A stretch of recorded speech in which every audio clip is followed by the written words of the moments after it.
एक बार क्वेश्चन देखते हुए वीडियो को लाइक कर दीजिए। क्वेश्चन है, वह पहला राजपूत शासक कौन था जिसने अकबर की अधीनता स्वीकार नहीं की थी? उदय सिंह ने की थी, मालदेव ने की थी, लेकिन चंद्रसेन, मालदेव तो थे ही नहीं, चंद्रसेन इन्होंने नहीं की थी। क्या सही है? देखो, बीकानेर के राय सिंह थे और राव चंद्रसेन ये कहां के थे? आपके मारवाड़ के शासक थे। इन्होंने अकबर की अधीनता स्वीकार नहीं की थी। अगर प्रताप का अग्रगामी इनको कहा जाता है, याद होगा। अगला क्वेश्चन, सांबर व अजमेर के चुआनों की जानकारी किस शिलालेख से मिलती है? किससे मिलती है? तो यह मिलती है बिजोलिया के शिलालेख से। किससे मिलती है? बिजोलिया शिलालेख से। नेक्स्ट है, भारत में 5 वेधशालाओं का निर्माण किसने करवाया था? जो 5 वेधशालाएं हैं भारत में, जिनमें एक जयपुर में, इनका निर्माण करवाया था सवाई जयसिंह ने। किसने करवाया था? सवाई जयसिंह ने। अगला क्वेश्चन है, मेव किसान आंदोलन का नेतृत्व किसने किया था? मेव किसान आंदोलन, और मेव यानी मेवात क्षेत्र, और इसका आंदोलन किया था डॉक्टर मोहम्मद अली ने। डॉक्टर मोहम्मद अली ने दोस्तों। अगला क्वेश्चन है आपका, राजस्थान के प्रथम व्यक्ति कौन थे जिन्होंने सामंतशाही के खिलाफ आवाज उठाई? सामंतशाही के खिलाफ आवाज उठाने वाले राजस्थान के पहले व्यक्ति थे, उनका नाम था जे नारायण व्यास। क्या नाम था? जे नारायण व्यास दोस्तों। क्वेश्चन नंबर 6 है, इस शिलालेख में भीलू के सामाजिक जीवन पर प्रकाश डाला गया है। भीलू के सामाजिक जीवन, भीलू का जो सामाजिक जीवन है, इस पर प्रकाश डाला गया है श्रृंगी ऋषि का जो शिलालेख है उसके अंदर। श्रृंगी ऋषि का शिलालेख। क्वेश्चन नंबर 7 देखिए, 1998 ईस्वी में राजस्थान के भीलवाड़ा जिले में इनमें से किस स्थल की खुदाई की गई थी? किसकी की गई थी? लछूरा की। लछूरा कहां पर है? भीलवाड़ा में। लछूरा कहां पर है? भीलवाड़ा के अंदर। अगला क्वेश्चन है, किसके शासनकाल को चौहान वंश का स्वर्ण युग कहा जाता है? चौहान वंश का स्वर्ण युग विसलदेव यानी विग्रहराज चतुर्थ का काल। किनका काल? विग्रहराज चतुर्थ का काल दोस्तों। क्वेश्चन नंबर 9 है, अब देखिए एक बार साथियों, अगले जो दिन बचे हैं और इनके अंदर आपका सपना है कि 125 प्लस का स्कोर खड़ा करने का, या अपना जो सिलेक्शन है इस सिलेक्शन को पक्का करने का। तो देखो समय कम है, और जब इस मॉडल पेपर को आप देख रहे हो, अगले 2, 4, 5 दिनों में जब ये मॉडल पेपर आप देख रहे हो, तो मैं इतना कहूंगा कि कुचामन ऑनलाइन क्लासेज जो ऐप है हमारी, उससे मात्र 250 घंटों में आप पशु परीक्षण क्रैश कोर्स के माध्यम से बेहतरीन तैयारी कर सकते हैं। अपना स्कोर 125 का अपना सिलेक्शन है वो पक्का कर सकते हैं। कोई बड़ी रकम नहीं है। आप 10 मॉक टेस्ट लेकर आते हो, 10 मॉक टेस्ट की एक किताब लेकर आते हो, उसी रेट में ये कोर्स आपको मिल जाएगा। जाकर आप इसको ज्वाइन कर लीजिएगा। साथियों, 20 जो टेस्ट है मैंने इस कोर्स के अंदर पुराने सिलेबस के आधार पर डाले हैं। 10 जो टेस्ट है इस कोर्स के अंदर वो नए सिलेबस के आधार पर रहेंगे दोस्तों। अगला क्वेश्चन, 1857 ईस्वी के स्वतंत्रता संग्राम में रोशन बेग किस राज्य के प्रमुख क्रांतिकारी थे? रोशन बेग कहां के थे? कोटा के। कहां के थे? लाला जयदयाल तो पढ़ा, लेकिन रोशन बेग भी यहीं के थे। अगला क्वेश्चन, मेवाड़ के किस महाराणा को order of the crown of India की पदवी दी गई थी? किनको दी गई थी? Order of the crown of India ये उपाधि दी गई थी महाराणा फतेह सिंह को। किनको? महाराणा फतेह सिंह को। क्वेश्चन नंबर 11, ये स्वतंत्रता सेनानी को उनकी मृत्यु के बाद मुस्लिम समझकर दफना दिया गया था। किनको दफनाया गया था? अर्जुन लाल सेठी को। किनको? अर्जुन लाल सेठी को। क्वेश्चन नंबर 12 देखिए, 12 नंबर है, किस सिसोदिया शासक ने सातियों तथा प्रजा में सैनिक जीवन की अभिव्यक्ति के लिए विजय कटकातु की उपाधि धारण की थी? विजय कटकातु की उपाधि धारण की थी राज सिंह ने। किसने की थी? राज सिंह ने। क्वेश्चन नंबर 13, बीकानेर राज्य में वसूल किया जाने वाला सीमा शुल्क आयात निर्यात तथा चुंगी कर कहलाता था। क्या कहलाता था? जकात कहलाता था। क्या कहलाता था? ये जकात कहलाता था। क्वेश्चन नंबर 14, सन 1942 ईस्वी में जब महात्मा गांधी ने आमरण अनशन किया तो उनके समर्थन में राजस्थान के किस स्वतंत्रता सेनानी ने 13 दिन तक उपवास किया था? किसने किया था? शोभाराम कुमावत ने। शोभाराम कुमावत ने। नेक्स्ट क्वेश्चन है, घटियाला के शिलालेख राजस्थान के किस जिले से प्राप्त हुए? घटियाला के शिलालेख प्राप्त हुए थे जोधपुर से। वर्तमान में ये फड़ौदी जिले में है, लेकिन हमारे 33 जिलों के अनुसार जोधपुर। अगला क्वेश्चन है, अजीत सिंह द्वारा दुर्गादास को मारवाड़ से निष्कासित कर देने पर उसने कहां सेवा प्रारंभ की? कहां सेवा प्रारंभ की थी? अजीत सिंह द्वारा दुर्गादास को मारवाड़ से निष्कासित कर देने के बाद उसने कहां? जसवंत सिंह द्वितीय, भारमल, अमर सिंह द्वितीय, मेवाड़ में दोस्तों। अगला क्वेश्चन, 750 से 1000 ईस्वी के दौरान राजस्थान और अधिकांश उत्तरी भारत पर निम्नलिखित में से किसने शासन किया था? किसने शासन किया था? गुर्जर परतियारों ने, परतियार राजवंश ने। क्वेश्चन नंबर 18 है, किस स्थान के उत्खनन से यह ज्ञात हुआ कि सेंधव लिपि दाईं से बाईं ओर लिखी जाती है? सेंधव लिपि के बारे में, जो दाईं से बाईं ओर लिखी जाती है, इसके बारे में हमें पता चला था कालीबंगा सभ्यता से। कहां से? कालीबंगा सभ्यता से। क्वेश्चन नंबर 19 है, 15 अगस्त 1947 ईस्वी को जब भारत आजाद हुआ उस समय राजस्थान की कौन कौन सी रियासतों के नरेशों ने स्वतंत्र रहने की घोषणा की थी? ये रही, डूंगरपुर, अलवर, भरतपुर और जोधपुर। कुछ रियासतें स्वतंत्र रहना चाहती थी, तो जोधपुर रियासत थी जो पाकिस्तान के साथ जाना चाहती थी। अगला क्वेश्चन है, किस चौहान शासक ने 12वीं शताब्दी ईस्वी में बिसलपुर की स्थापना की थी? बिसलपुर की स्थापना की थी बिसलदेव यानी विग्रहराज चतुर्थ ने। विग्रहराज चतुर्थ ने दोस्तों। क्वेश्चन नंबर 21 है, राजस्थान की प्राचीन सभ्यता नगरीय किस जिले में विकसित हुई जहां से सीवी जनपद की सिक्के मिले? नगरी सभ्यता, नगरीय नहीं है, नगरी सभ्यता। नगरी सभ्यता के बारे में क्वेश्चन बार बार आता है और यह थी चित्तौड़गढ़ में, चित्तौड़गढ़ के अंदर। अगला क्वेश्चन, उदा ने अपने पिता महाराणा कुंभा की हत्या किस दुर्ग के अंदर की थी? उदा ने अपने पिता की हत्या की थी कटारगढ़ में। उदा ने अपने पिता कुंभा की हत्या कहां पर की थी? कटारगढ़ के अंदर की थी।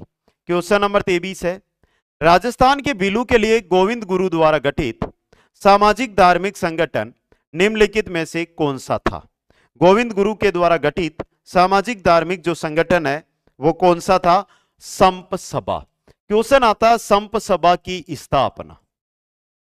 क्वेश्चन आता है कि गोविंद गुरु है ये कहां के निवासी थे? तो ये दो क्वेश्चन है, इनका उत्तर एक बार जल्दी से आप कमेंट कर दो। आगे इनसे रिलेटेड क्वेश्चन आए ना आए मैं आगे जानकारी दे दूंगा। नेक्स्ट है, चुन्नीलाल व अमृतलाल पाई का संबंध किस प्रजामंडल आंदोलन से मुख्यतः जुड़ा रहा? किससे जुड़ा रहा था? प्रतापगढ़ प्रजामंडल आंदोलन से। प्रतापगढ़ प्रजामंडल आंदोलन से। क्वेश्चन नंबर 25, किस मारवाड़ शासक को मुगल बादशाह शाहजहां ने महाराजा की उपाधि देकर सम्मानित किया जिनका आगरा में राज तिलक किया गया था? किनको? जसवंत सिंह को। किनको?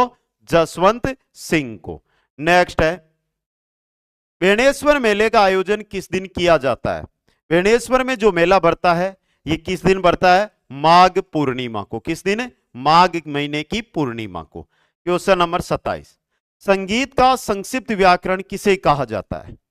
संगीत का संक्षिप्त व्याकरण किसे कहा जाता है? राग रत्नाकार को। राग रत्नाकार को। क्वेश्चन नंबर 28 है, किस वाद्य यंत्र की आकृति चिलम के आकार जैसी होती है?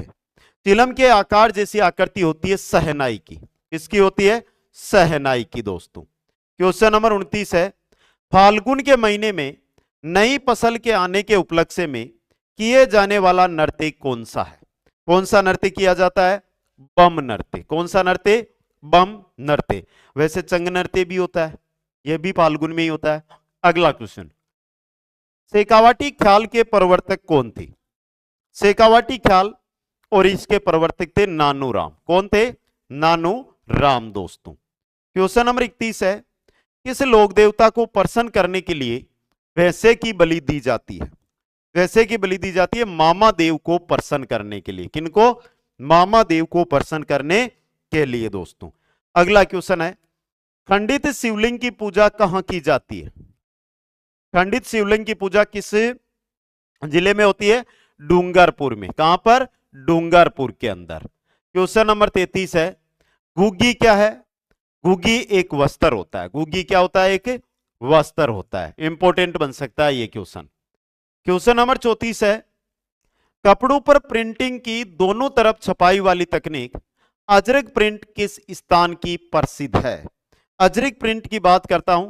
अजरक प्रिंट है बाड़मेर की। अजरक प्रिंट कहां की प्रसिद्ध है? बाड़मेर की दोस्तों। क्वेश्चन नंबर 35, सांप्रदायिक सद्भाव का मेला किस लोक देवता से संबंधित है? सांप्रदायिक सद्भाव के लोक देवता बाबा रामदेव जी को कहा जाता है दोस्तों। इनका मंदिर कहां है? इनका मेला कब से कब तक लगता है? बाबारी बीज किसे कहते हैं? यह क्वेश्चन एग्जाम की दृष्टि से इंपॉर्टेंट है। इसकी जो दौजा होती है उसे क्या कहा जाता है? पैदल यात्रियों को क्या कहा जाता है? अगला question, question number 36। 36 number question है, किस वाद्य यंत्र में बांस की डांड पर मगर की खाल या नारियल के 22 पर्दे होते हैं? किसमें होते हैं? जंतर में। ऑप्शन बी है जो सही रहेगा। क्वेश्चन नंबर 37, जयपुर के राजा ईश्वरी सिंह के समय का वह चित्रकार जिसने आदमकद चित्र बनाकर चित्रकला में नई परंपरा डाली थी वो कौन थे? तो वो थे आपके साहिब राम। कौन थे? साहिब राम दोस्तों। क्वेश्चन नंबर 38, राजस्थानी स्त्रियों का वह सर्वप्रिय त्योहार जिसे विवाह के पश्चात पीहर में मनाने की परंपरा है। राजस्थान में एक प्रथा है कि विवाह के पश्चात पहले साउन में सास और बहू को कभी साथ नहीं रहना चाहिए। वह त्योहार कौन सा है? तो वह त्योहार है तीज का त्योहार। साउन में आता है ना तीज का त्योहार, वो त्योहार। अगला क्वेश्चन, श्रावक प्रतिक्रमण सूत्र चूर्णी ग्रंथ का संबंध किस शैली से है? श्रावक प्रतिक्रमण सूत्र चूर्णी यह ग्रंथ है मेवाड़ शैली का। सबसे पहला चित्रित ग्रंथ है ये। क्वेश्चन नंबर 40 है, सुरलिया एक आभूषण है जिसे में पहना जाता है। सुरलिया जो आभूषण होता है ये सुरलिया, सुर को आप कहां से लेते हो? आवाज को आप कहां से लेते हो? कान से। तो ये आभूषण भी कहां का है? कान का, सुरलिया। अगला क्वेश्चन, राजस्थान की वह बोली जिसे ग्रियर्सन महोदय ने बिली बोली कहा एवं जिसमें च व छ का उच्चारण स किया जाता है एवं था के स्थान पर हथों का प्रयोग किया जाता है, ऐसी बोली कौन सी बोली? ऐसी बोली वागड़ी बोली, जो वागड़ क्षेत्र, डूंगरपुर और बांसवाड़ा में मुख्य रूप से बोली जाती है। नेक्स्ट है, राजस्थान में प्रतिवर्ष 12 सितंबर को किस स्थान पर वृक्ष महोत्सव मनाया जाता है? वृक्ष महोत्सव मनाया जाता है खेजड़ली ग्राम जोधपुर में। एकमात्र एशिया का एकमात्र वृक्ष मेला कहां लगता है? खेजड़ली में लगता है। खेजड़ली की जो घटना घटी उस समय जोधपुर के शासक कौन थे? यह क्वेश्चन थोड़ा डीपली बनता है। अब्बे सिंह वहां के शासक थे। क्वेश्चन नंबर 43, पुष्कर मेला राजस्थान का सबसे रंगीन मेला एवं अंतर्राष्ट्रीय प्रसिद्धि प्राप्त मेला है जिसमें सर्वाधिक विदेशी यात्री आते हैं। यह किस महीने में मनाया जाता है? पुष्कर का मेला लगता है कार्तिक महीने में और मुख्य रूप से इसका दिन है कार्तिक अमावस्या, कार्तिक महीने की अमावस्या को। Important question. क्वेश्चन नंबर 44 है, माथे पर बांधने वाला आभूषण है ऐसा आभूषण जो माथे पर बांधा जाता है? तिमणिया, नथ, रखड़ी। रखड़ी माथे पे बांधी जाती है ना, रखड़ी माथे पर बांधने वाला आभूषण है। क्वेश्चन नंबर 45, चंग नृत्य किया जाता है। बात किसकी कर रहे हैं यहां पे? चंग नृत्य। तो चंग नृत्य कहां किया जाता है यह आपको बताना है। चंग नृत्य शेखावाटी क्षेत्र में किया जाता है। कहां पर? शेखावाटी क्षेत्र के अंदर। बहुत सारे साथी यहां से कमेंट करेंगे कि सर पीडीएफ आपको मिलेगी, वो मिलेगी टेलीग्राम पर। कहां पर? टेलीग्राम पर। और टेलीग्राम कुचामन ऑनलाइन क्लासेज के नाम से बना हुआ है, जिसकी लिंक है वो आपको डिस्क्रिप्शन में भी मिल जाएगी। आप जाकर डिस्क्रिप्शन से लिंक के माध्यम से भी अध्ययन कर, जो टेलीग्राम है उसको ज्वाइन करके अध्ययन कर सकते हैं दोस्तों। आगे चले मेरे मित्रों, क्वेश्चन है आपका, राजस्थान में ताराभात की ओढ़नी किस वर्ग की महिलाओं में प्रचलित है? ताराभात की ओढ़नी की यहां पे बात हो रही है और ताराभात की जो ओढ़नी है ये आदिवासी महिलाओं में प्रचलित है। किन में है? आदिवासी महिलाओं में। नेक्स्ट, राजस्थान की प्रसिद्ध ब्लू पोट्री की दस्तकारी का उद्भव कहां से हुआ? ब्लू पोट्री की जो दस्तकारी है इसका उद्भव कहां से हुआ था? पर्सिया से। कहां से? पर्सिया से भारत आई थी। क्वेश्चन नंबर 48 है, राजस्थान के प्रसिद्ध पखावज वादक है। राजस्थान के प्रसिद्ध पखावज वादक, काफी इंपॉर्टेंट क्वेश्चन है। और कौन है? पंडित पुरुषोत्तम दास। कौन है? पंडित पुरुषोत्तम दास दोस्तों। क्वेश्चन नंबर 49, राजस्थान के वे लोक देवता जिनका जन्म तो राजस्थान के कोलुमंड फड़ौदी जोधपुर में हुआ, लेकिन वह हिमाचल प्रदेश में बालकनाथ के रूप में पूजे जाते हैं। काफी इंपॉर्टेंट क्वेश्चन। और ये थे रूपनाथ जी। कौन थे? रूपनाथ जी। जन्म कोलुमंड में, और जब हिमाचल प्रदेश जाओगे तो बालकनाथ जी के नाम से वहां पर इनको पूजा जाता है दोस्तों। अगला क्वेश्चन देखिए, नाथूराम पोदार की हवेली, सेठ हीरालाल बनारसी लाल की हवेली, सेठ जयदयाल केडिया की हवेली तथा सीताराम सिगतिया या सिगतियान की हवेली का शिला बेजोड़ है। ये चारों हवेलियां कहां स्थित है? ये चारों हवेलियां हैं बिसाऊ। और बिसाऊ कहां पर है?